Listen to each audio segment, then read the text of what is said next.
Hi friends, புதன்கிழமை காலையில் 4:30 மணிக்கு முன்னாடியே எல்லா காயும் நறுக்கி வச்சாச்சு. என்னெல்லாம் சமைக்க போகிறோமோ அது எல்லாத்தையும் இந்த மாதிரி ஒரு அளவு அரேஞ்ச் பண்ணி வச்சுட்டேன்.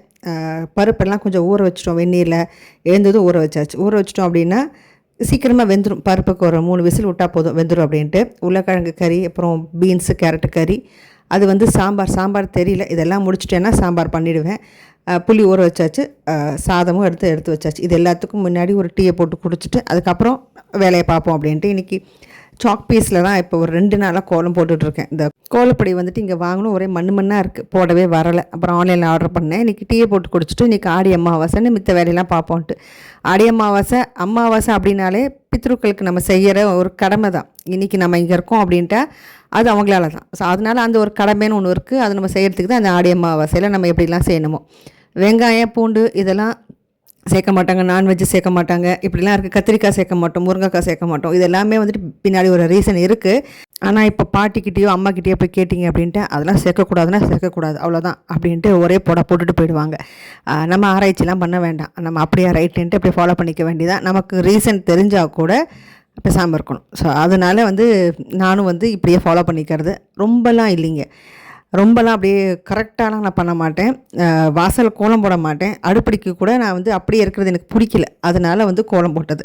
வாசல் கோலம் போட மாட்டோம். ஏன்னா கோலம் போட்டு விளக்கேற்றினா ஏதோ விசேஷ நாள் போல் அப்படின்னு சொல்லிட்டு நம்ம வீட்டுக்கு நம்மளோட நிலைமையை பார்க்குற அந்த நம்மளோட முன்னோர்கள் அப்படியே போயிடுவாங்களாமா. ஸோ அதனால் அப்படி நினச்சி தான் வாசலை கோலம் போடக்கூடாது, ஒரு அமாவாசை அன்றைக்கி கோலம் போடக்கூடாது அப்படின்னு சொல்லுவாங்களாமா.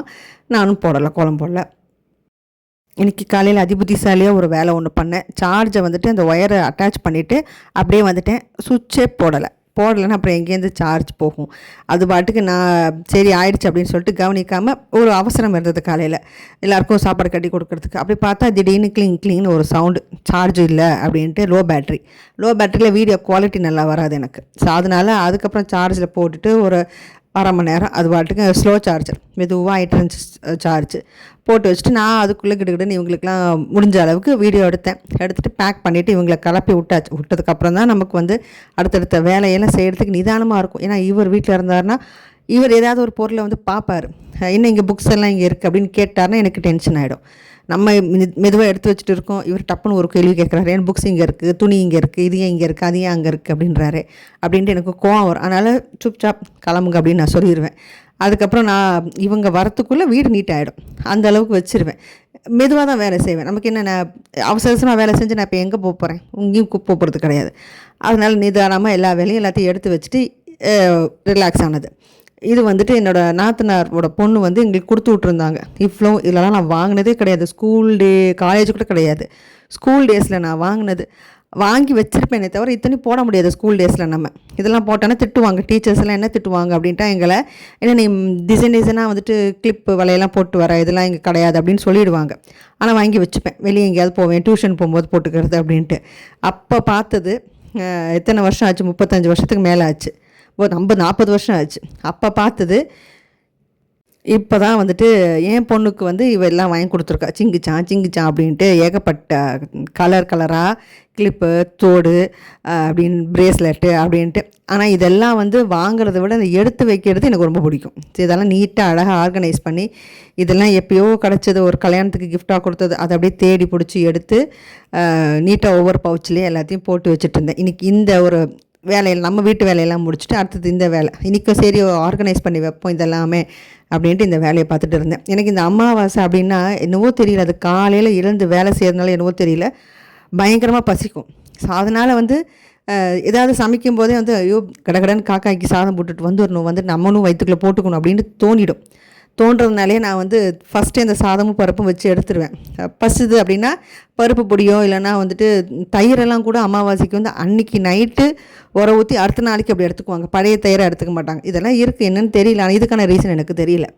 அது இப்படி தான் பண்ணுவாங்க. ஸோ அது மாதிரி தயிரும் உர ஊற்றி வச்சுருந்தேன். ஏதோ ஒன்று சாப்பிட்டுக்குவோம் பசியில் அப்படின்னு சொல்லிட்டு எடுத்து வச்சேன். அது சொன்ன மாதிரியே டங்குன்னு இவங்க கிளம்புனாங்க ஆஃபீஸ்க்கு. எனக்கு பசிக்க ஆரம்பிச்சிருச்சு. நானும் காக்காய்க்கு சாதம் போட்டுட்டு சாப்பிட்டுட்டேன். அதுக்கப்புறம் தான் இந்த பால் பாயசம் பண்ணி, இன்றைக்கி பாயசம் செய்யணும், வடையும் தட்டணும். ஆனால் நான் வடை செய்யலை. உளுந்து ஊற வச்சுருக்கேன். சரி எல்லோரும் ஈவினிங் தான் டிஃபன் சாப்பிடுவாங்க. அப்புறக்கே சாப்பிடுவாங்க. இப்போ காலையில் போட்டு என்ன பண்ணுறது அப்படின்னு சொல்லி அதை நான் போடலை. யாரும் சாப்பிட்லன்ட்டு நான் போடலை. பாயசம் மட்டும் செஞ்சு நானும் சாப்பிட்டு முடிச்சிட்டேன். எங்கள் மாமியார்லாம் இப்போ இருந்தாங்க இந்த ஆடி அமாவாசைக்கலாம் அப்படின்ட்டு அவ்வளோதான், கையங்காலம் அவங்களுக்கு பரபரன்னு வந்துடும். இந்த மாதிரி டிஃபன்லாம் எங்களுக்கு செஞ்சு கொடுக்க மாட்டாங்க. அவங்க தான் சமைப்பாங்க, டிஃபன்லாம் கிடையாது. டேரெக்டாக எல்லாருக்கும் யாராக இருந்தாலும் ஒரே சமையல் தான். பசிக்குது அப்படின்னு சொல்லிட்டோன்னா இந்த 500 ரூபா காஃபி குடி அப்படின்ட்டு காஃபி போட்டு கொடுத்துருவாங்க. ஆனால் ப்ராப்பராக எல்லா டிஷ்ஷும் கரெக்டாக ரெடி ஆயிரும் 11 மணிக்குள்ளே. அந்த 11 மணி 11:30 மணிக்கு காக்காய்க்கு சாதம் போட்டுட்டு தான் நான் சாப்பிட்ற மாதிரி வரும். ஸோ அந்த அளவுக்கு அவங்களுக்கு இப்போ இப்போவும் வந்துட்டு ஒரு 92 இயர்ஸ் ஆச்சு. இப்போவும் அதே தான் ஃபாலோ பண்ணுறாங்க, ஒரு வேளை தான் சாப்பாடு அப்படின்ட்டு. பட் நமக்கெல்லாம் முடியாது. எனக்கெல்லாம் அப்படியே ஸோ அப்படியே பழகிட்டோம்ல, டெய்லி இந்த மாதிரி சாப்பிட்டு டயத்தில் பழகினதுனால நமக்கு இது வரமாட்டேங்குது. அதனால் தெரிஞ்ச வரைக்குமே கரெக்டாக பண்ணிவிட்டு இருந்துட வேண்டியது தான். இதில் எந்த ஒரு தப்பும் கிடையாது. நமக்கு எது தெரியுது, மனசுக்கு எது கரெக்டாக இருக்கோ அதை செஞ்சுட்டோம் அப்படின்னா அதில் எந்த தப்பும் கடவுள் குத்தம் சொல்ல போகிறதே கிடையாது. ஸோ அதுதான் நம்மளோட சாட்டிஸ்ஃபேக்ஷன் லெவல் வந்து அவ்வளோதான். ஒரு செட்டை அரேஞ்ச் பண்ணிவிட்டு அடுத்தது இந்த ஸ்பாஞ்ச் இருக்குல்ல, அந்த மேக்கப் போகிற ஸ்பாஞ்ச் அது யூஸ் பண்ணுறதே கிடையாது. இருந்தாலும் ஃபங்கஸ் இருக்குன்னு சொல்லி அது எல்லாத்தையும் நல்லா சோப் போட்டு வாஷ் பண்ணி வெயிலில் காய வச்சு அதை பேக் பண்ணி, அதுக்கப்புறம் கடை இருக்கிற இடத்துலலாம் நான் வந்து இந்த லிப்ஸ்டிக் வாங்கி வச்சுருப்பேன் கிளாஸியாக. அதுவும் வந்துட்டு எல்லாத்தையும் நீட்டாக தொடச்செல்லாம் அரேஞ்ச் பண்ணி வைப்போம். அதாவது இதெல்லாம் யூஸ் பண்ணுறது இல்லை, ஆனால் அப்பப்போ தொடச்சி வச்சு ஒரு ஷோக்கு வச்சுக்கிறது. வச்சுட்டு இந்த மாதிரி எல்லாத்தையும் அரேஞ்ச் பண்ணி இன்றைக்கி வச்சுட்டேன். இதோட என்னோடய காலையில் வேலை முடிஞ்சுது. அவ்வளோதான். மணி இப்போ என்ன இருக்கும், ஒரு 12:30 மணிக்கிட்ட இருக்கும். இதோட வேலையெல்லாம் ஃபினிஷ் பண்ணிவிட்டேன். இன்றைக்கி கொஞ்சம் நேரம் ரெஸ்ட் எடுத்துக்க வேண்டியதுதான்.